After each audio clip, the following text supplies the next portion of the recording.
نحمده ونستعينه ونستغفره ونؤمن به ونتوكل عليه ونعوذ بالله من شرور أنفسنا ومن سيئات أعمالنا من يهد الله فلا مضل له ومن يضلله فلا هادي له ونشهد أن لا إله إلا الله وحده لا شريك له وأشهد أن محمدا عبده ورسوله الذي أرسله بالحق بشيرا ونذيرا وداعيا إلى الله بإذنه وسراجا منيرا فقد قال الله تعالى في كلامه المجيد وفرقانه العميد أعوذ بالله من الشيطان الرجيم بسم الله الرحمن الرحيم إنما المؤمنون الذين إذا ذكر الله وجلت قلوبهم وإذا تليت عليهم آياته زادتهم إيمانا وعلى ربهم يتوكلون الذين يقيمون الصلاة ومما رزقناهم ينفقون صدقت يا رب العالمين عن أبي هريرة رضي الله تعالى عنه قال قال رسول الله صلى الله عليه وسلم إن الله لا ينظر إلى صوركم وأموالكم ولكن ينظر إلى قلوبكم وأعمالكم وقال رسول الله صلى الله عليه وسلم إذا مات الإنسان انقطع عنه عمله إلا من ثلاثة إلا من صدقة جارية أو علم ينتفع به أو ولد صالح يدعو له أو كما قال عليه الصلاة والسلام ঐতিহ্যবাহী ইউনিয়ন পরিষদ জামে মসজিদের সকল ধর্মপ্রাণ মুসলমান ভাইদেরকে সশ্রদ্ধেয় সালাম, আসসালামু আলাইকুম রহমতুল্লাহি ওয়া বারাকাতুহু। শুকরিয়া আদায় করছি সেই মহান রবের, যিনি আমাদেরকে মেহেরবানি করে শুক্রবারের দিনে আল্লাহর ঘরে আসার তৌফিক করে দিলেন। সকলেই বলি আলহামদুলিল্লাহ। দিন কায়েমের উদ্দেশ্যে ইমানি দায়িত্ব, ইমানি জজবা, জাগ্রত ইসলামের সুমহান আদর্শের বিপ্লবী দাওয়াত মানুষের কাছে পৌঁছিয়েছেন এবং দিন কায়েমের বার্তা নিয়ে যিনি এসেছেন তিনি হচ্ছেন রাসূল আকরাম সাল্লাল্লাহু আলাইহি ওয়াসাল্লাম। সকলে বলি সাল্লাল্লাহু আলাইহি ওয়াসাল্লাম। আল্লাহ রাব্বুল আলামিন আমি যে আয়াতখানা তেলাওয়াত করেছি, এই আয়াতখানা হচ্ছে 9 নম্বর পারা, পৃষ্ঠা নাম্বার হচ্ছে 16 আর আয়াত নাম্বার হচ্ছে 2 থেকে 3। এই আয়াতে মুমিনদের 5টি গুণ বর্ণনা করেছে।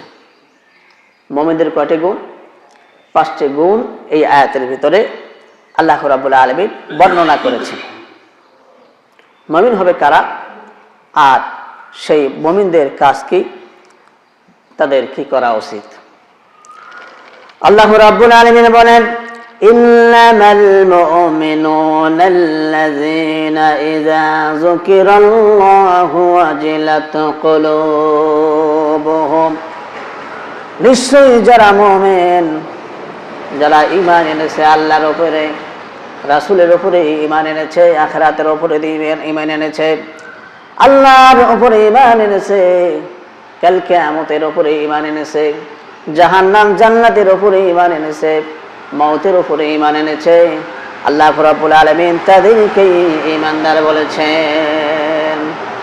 আর নিশ্চয়ই যারা ঈমান এনেছে, যারা ঈমানদার, তাদের সামনে যখন আল্লাহ রাব্বুল আলামিনের নাম উচ্চারণ করা হয়, আল্লাহ রাব্বুল আলামিনের কথাগুলি যখন উচ্চারণ করা হয়, আল্লাহর কোরআন যখন আলোচনা করা হয়, তখন তাদের অন্তর ভীতু সন্ত্রস্ত হয়ে যায়। সুবহানাল্লাহ বলবেন না? মুমিনদের এক নম্বর গুণ আল্লাহ রাব্বুল আলামিন আলোচনা করলেন।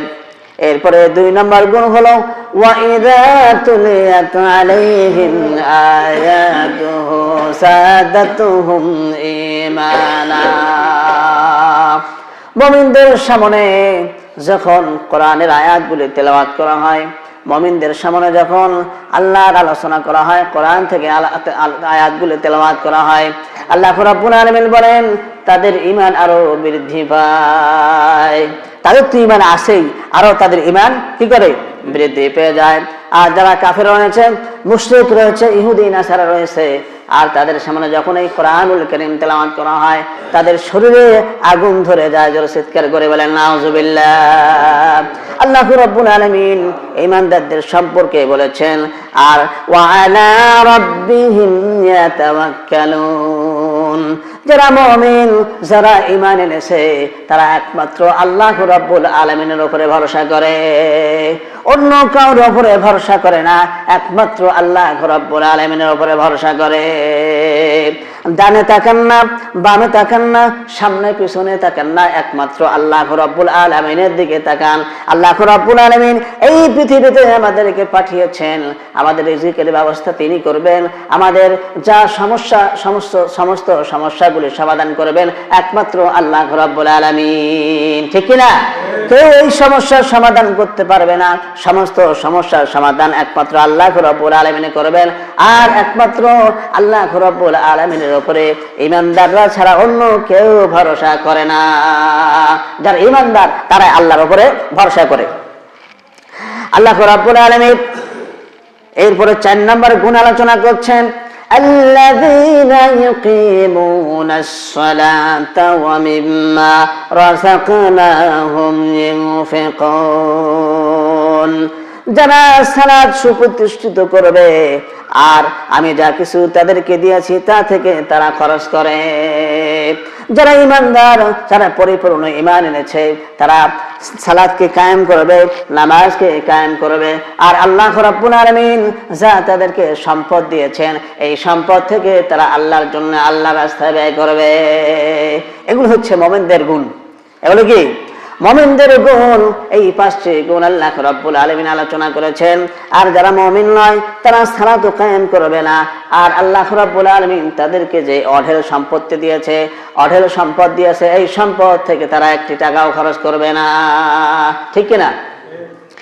মুমিনদের সম্পর্কে আল্লাহ রাব্বুল আলামিন আরো বলেন, যারা পরিপূর্ণ ঈমানদার তারা জিহাদে অংশগ্রহণ করবে এবং সালাত কায়েম করবে। তারা সালাত কায়েম করে, জিহাদে অংশগ্রহণ করে, আর আল্লাহ রাব্বুল আলামিন তাদেরকে যে সম্পদ দিয়েছেন সেই সম্পদ থেকে তারা ব্যয় করে। জাবির ইবনে আব্দুল্লাহ রাদিয়াল্লাহু তাআলা আনহু থেকে বর্ণিত, তিনি বলেন, নাখলা নামক স্থানের দিকে জাতুর রিকা যুদ্ধে আমরা অংশগ্রহণ করলাম রাসূল আকরাম সাল্লাল্লাহু আলাইহি ওয়াসাল্লামের সাথে। জাতুর রিকা যুদ্ধে অংশগ্রহণ করলাম, আর এই যুদ্ধ চলতে থাকলো। যুদ্ধ চলতে চলতে এক পর্যায়ে যুদ্ধ শেষ হয়ে গেল, আর মুশরিকদেরকে পাকড়াও করা হলো। তাদের মধ্য থেকে একজন মুশরিকাকে পাকড়াও করা হয়েছে, অর্থাৎ বন্দী করা হয়েছে। সেই মুশরিকার স্বামী বাড়িতে ছিল না, আর সেই মুশরিকাকে বন্দী করা হয়েছে।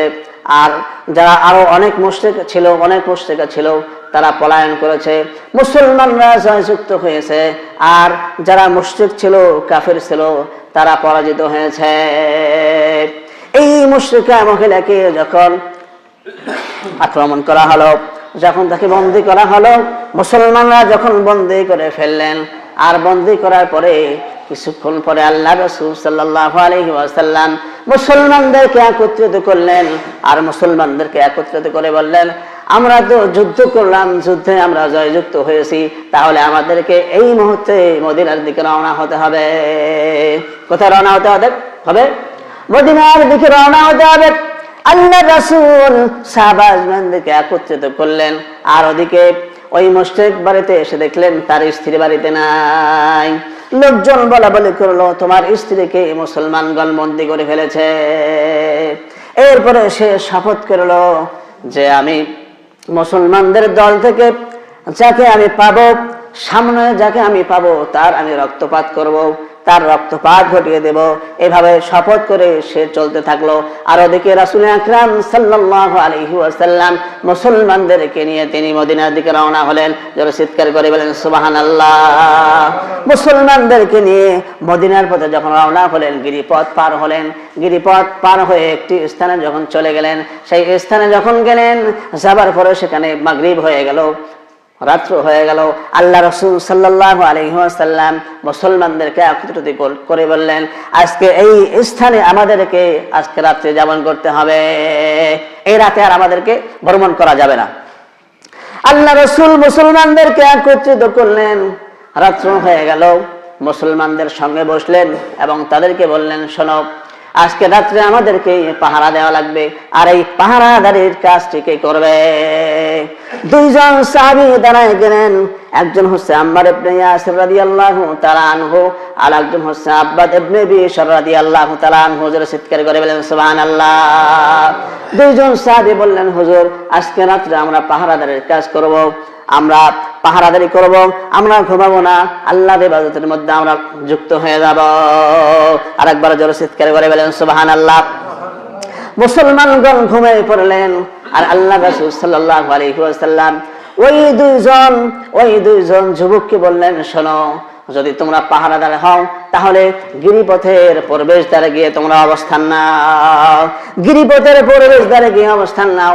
এই দুইজন যুবক সেখানে চলে গেল। যাবার পরে রাত্রি যাপন করলো।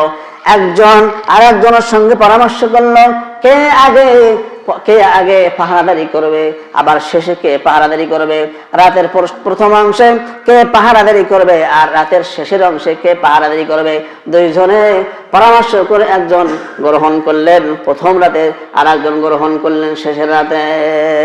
যিনি শেষের রাত গ্রহণ করলেন তিনি ঘুমায় পড়লেন, আর যিনি প্রথম রাত গ্রহণ করলেন তিনি জাগ্রত অবস্থায় থাকলেন।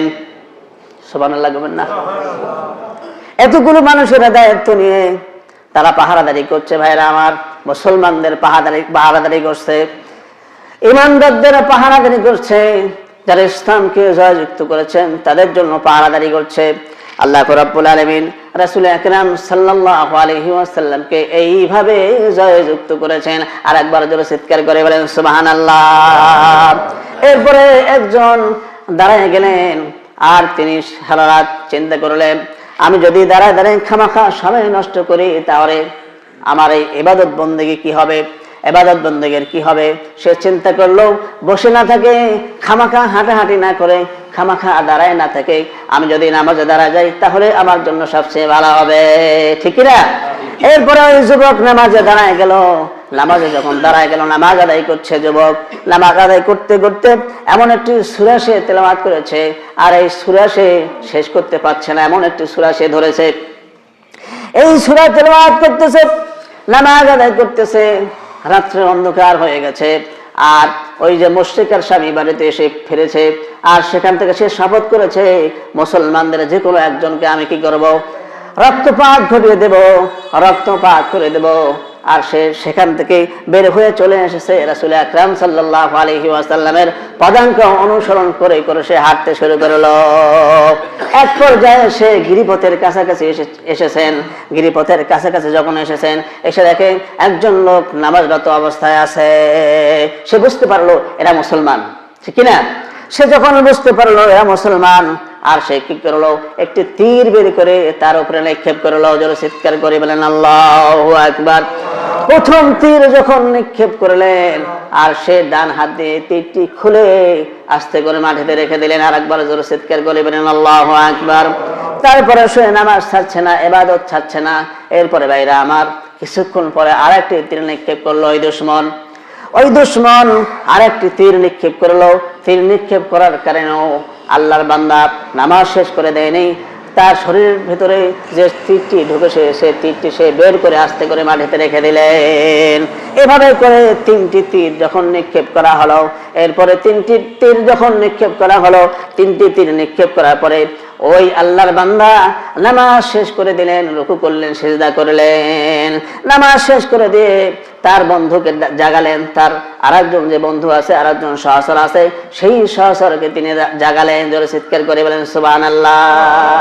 সেই বন্ধু জাগে বললেন, শোনো, তোমার এই অবস্থা কেন? তোমার শরীর থেকে রক্ত ঝরছে কেন? এই আল্লাহর বান্দা বলছেন, আমি এমন একটি সূরা তেলাওয়াত করতেছিলাম, সেই সূরাটি আমি শেষ করতে পারছি না। আর দুশমন আমার উপরে আক্রমণ করিয়েছে, আমার উপরে তীর নিক্ষেপ করেছে, আর এই সূরাটি আমি শেষ করতে পারছি না। নামাজের মধ্যে এত আমি মজা পাচ্ছিলাম। আর একবার জোরে চিৎকার করে বলেন সুবহানাল্লাহ। এরপরে ভাইরা আমার, এখান থেকে বোঝা যায় আল্লাহর বান্দা মুসলমান জিহাদে অংশগ্রহণ করেছে, আবার ইবাদতের মধ্যে অংশগ্রহণ করেছে। আর একবার জোরে চিৎকার করে বলেন সুবহানাল্লাহ। এই হচ্ছে মুমিনদের জিহাদের দৃষ্টান্ত। এরপরে ভাইরা আমার, আল্লাহ রাব্বুল আলামিন বলেন, আল্লাযীনা ইউকিমুনাস সালাতা ওয়া মিম্মা রাযাকনাহুম ইউনফিকুন। যারা পরিপূর্ণ ঈমানদার হবে, তারা জিহাদে অংশগ্রহণ করবে এবং তারা সালাত কায়েম করবে, এবং আল্লাহর দেওয়া যে সম্পদ তাদেরকে দেওয়া হয়েছে, এই সম্পদগুলি তারা আল্লাহর রাস্তায় ব্যয় করবে। আমির ইবনে আব্দুল্লাহ একজন তাবী, তিনি যখন নামাজে দাঁড়াতেন, একাগ্রতার সহিত দাঁড়াতেন, এরপর খুশু এবং খুজুর সাথে দাঁড়াতেন। তার খুশু আর খুজু এত পরিমাণে ছিল যে তাকে কেউ নামাজ থেকে বিমুখ করতে পারত না। ভাইরা আমার, শয়তান সুযোগ গ্রহণ করলো। শয়তান প্রতিদিন তার কাছে এসে ওয়াসওয়াসা দিয়ে থাকে। কি দিয়ে থাকে? ওয়াসওয়াসা দিয়ে থাকে। আমির ইবনে আব্দুল্লাহ আল্লাহর নৈকট্য হাসিল করছে। আল্লাহর নামাজে যখন দাঁড়িয়ে যায়, আল্লাহর কালাম যখন তেলাওয়াত করতে থাকে, তাকে এই নামাজ থেকে বিরত রাখা যায় না, ওয়াসওয়াসা দেয়া যায় না। শয়তান সাপের আকৃতি গ্রহণ করলো। সাপের আকৃতি গ্রহণ করে আমির ইবনে আব্দুল্লাহর শরীরের উপরে উঠল। তার শরীরের ভিতরে, পাঞ্জাবির ভিতরে ঢোকে এবং গলা দিয়ে বের হয়ে যায়। এরপরে পকেটের ভিতরে ঢোকে, এরপরে সামনের পকেটে ঢোকে, এরপরে হাতা দিয়ে ঢোকে এবং ভিতর দিয়ে বের হয়ে যায়।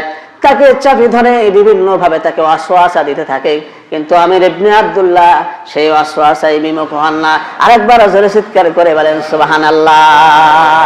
আল্লাহর একাগ্রতা এতই হাসিল করেছে, আল্লাহর একনিষ্ঠতা এত সুন্দরভাবে তারা গ্রহণ করেছে যে নামাজে দাঁড়িয়েছে, আর সেই নামাজ থেকে শয়তান তাকে ওয়াসওয়াসা দিয়ে বিমুখ করতে পারছে না। এই আল্লাহর বান্দা নামাজে এভাবে একাগ্রতার সাথে দাঁড়ায়, এভাবে একনিষ্ঠতার সাথে দাঁড়ায়, এভাবে নামাজ আদায় করে।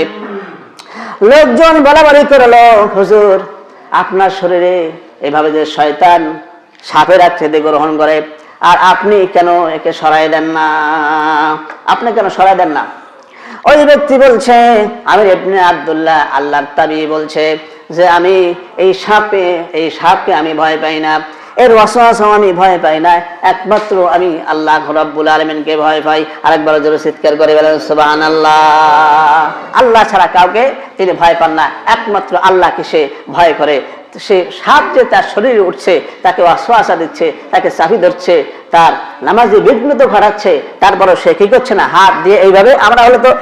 আমরা হলে তো কি করতাম, সাপ তো শরীরে ওঠা অনেক দূরের কথা, আমরা সাপকে দেখলে পরে নামাজ ছেড়ে দৌড় দিতাম, ঠিক কিনা? সুতরাং ভাইরা আমার, আল্লাহর এই তাবিজ নামাজের মধ্যে একাগ্রতা থাকতো, একনিষ্ঠতার সাথে নামাজ আদায় করতেন।